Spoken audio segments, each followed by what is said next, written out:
پیش خدمت ہے آج کی بات۔ شمالی کوریا نے اس ہفتے کے اوائل میں 3 نامعلوم پروجیکٹائلز داغے۔ کم جونگ ان حکومت کا پچھلے 2 ہفتے میں اس طرح کا یہ دوسرا اقدام ہے، جو پیونگ یانگ کی اس دھمکی کے 2 دن بعد اٹھایا گیا ہے، جس میں اس نے کہا تھا کہ وہ اپنی پچھلی مشقوں کی مذمت کے خلاف فوری کارروائی کرے گا۔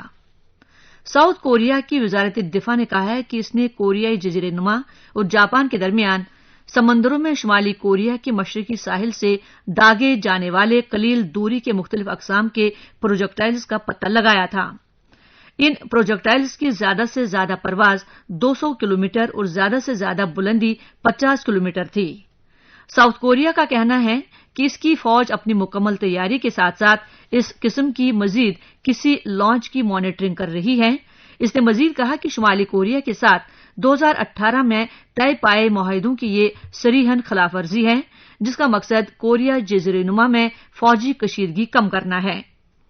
شمالی کوریا کی سرکاری ذرائع ابلاغ نے بتایا ہے کہ اس نے 28 فروری کو شروع ہونے والی فوجی مشقیں کی ہیں، جو ہنوئی میں امریکی صدر ڈونلڈ ٹرمپ کے ساتھ کم کی سربراہ ملاقات کے 1 سال مکمل ہونے پر کی گئیں۔ اس ملاقات میں کوئی معاہدہ طے نہیں پایا تھا۔ یہ سلسلہ اس وقت بھی جاری رہا جب پیونگ یانگ نے مشرقی ساحلی شہر وانسن کے قریب کسی علاقے سے 2 نامعلوم قلیل دوری تک مار کرنے والے پروجیکٹائلز داغے۔ امریکہ نے کہا ہے کہ یہ کارروائی غیر متوقع نہیں تھی اور یہ کہ وہ صورتحال کا جائزہ لیتا رہے گا اور جنوبی کوریا اور جاپان کے ساتھ قریبی مشاورت کرے گا۔ تاہم امریکہ نے شمالی کوریا پر زور دیا ہے کہ وہ اشتعال انگیزیوں سے باز آئے، اقوام متحدہ سلامتی کونسل کی قرارداد کے تحت عائد ذمہ داریاں پوری کرے اور مکمل نیوکلیائی تخفیف اسلحے کے لیے پائیدار اور ٹھوس مذاکرات شروع کرے۔ جاپان نے کہا ہے کہ شمالی کوریا کے ذریعے داغے گئے پروجیکٹائلز بیلسٹک میزائل معلوم ہوتے ہیں، مگر ان کا نتیجہ جاپانی علاقے ایکسکلوسیولی اکنامک زون میں مداخلت کی شکل میں ظاہر نہیں ہوا ہے۔ ان کارروائیوں سے جاپان اور خطے کے امن و سلامتی کو خطرہ پیدا ہو گیا ہے۔ شمالی کوریا نے اس سے 2 ماہ قبل اسی طرح کی کارروائیاں انجام دی تھیں۔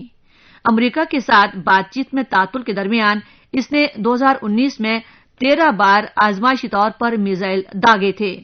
حالانکہ پیونگ یانگ نے انٹر کانٹیننٹل رینج کے میزائل داغنے سے پرہیز کیا تھا، جو ٹرمپ انتظامیہ کے لیے خاص طور سے تشویش کا باعث ہوتے ہیں۔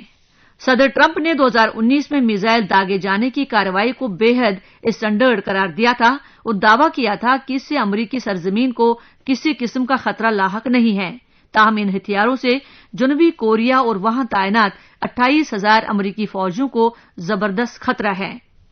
2019 میں کم نے امریکہ کو خبردار کیا تھا کہ واشنگٹن حکومت اس سال کے آخر تک معطل نیوکلیائی تخفیف اسلحہ مذاکرات کو فوراً شروع کرے۔ جب تنویع کی یہ تاریخ قریب آئی اور واشنگٹن حکومت نے کوئی قدم نہیں اٹھایا تو کم نے اپنے سال نو کے پیغام میں اعلان کیا کہ ان کا ملک نیوکلیائی ڈیٹرنٹ میں اضافہ کرے گا اور بڑے اسلحوں کی آزمائش پر خود ساختہ پابندی پر عمل درآمد نہیں کرے گا۔ ماہرین کا کہنا ہے کہ اسٹریٹجک اسلحوں کا مطلب انٹر کانٹیننٹل بیلسٹک میزائل یا آبدوز سے چھوڑے جانے والے بیلسٹک میزائلوں کی جدید ترین اقسام ہو سکتا ہے۔ تاہم یہ تازہ ترین آزمائشیں بظاہر اقرار کردہ اسٹریٹجک اسلحوں کے زمرے میں نہیں آتی ہیں۔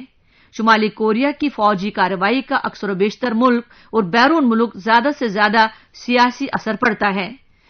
کم کے اپنے عوام کے لیے ان پروجیکٹ کا مقصد بیرونی خطرات سے لیتے ہیں اور اپنی سرحدوں سے دور پیونگ یانگ کی ان کی کارروائیوں کا مقصد عالمی راڈار پر واپسی کی کوشش سے لیا جاتا ہے۔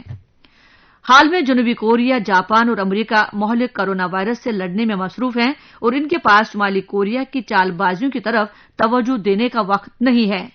ہو سکتا ہے کہ شمالی کوریا پروجیکٹائلز داغے جانے کی کارروائیوں سے امریکہ جنوبی کوریا اور جاپان پر دباؤ ڈالنا چاہتا ہے تاکہ وہ اس کے خلاف بڑے پیمانے پر عائد پابندیاں اٹھا لے۔ پیونگ یانگ کو توقع ہے کہ امریکی صدر ڈونلڈ ٹرمپ، جو اس وقت صدارتی انتخابات میں الجھے ہوئے ہیں، اس کو کچھ رعایتیں دے سکتے ہیں۔ ایک مستحکم، مضبوط اور پرامن جزیرہ نما کوریا نیز سی آف جاپان کا بحری خطہ ہندوستان کے اسٹریٹجک مفاد میں ہے۔ یہ ہند بحر الکاہل حکمت عملی کی بلا رکاوٹ ترقی کے لیے بھی ضروری ہے، جو گزشتہ چند برسوں سے لگاتار ترقی پذیر ہے۔ ابھی آپ سن رہے تھے آج کی بات۔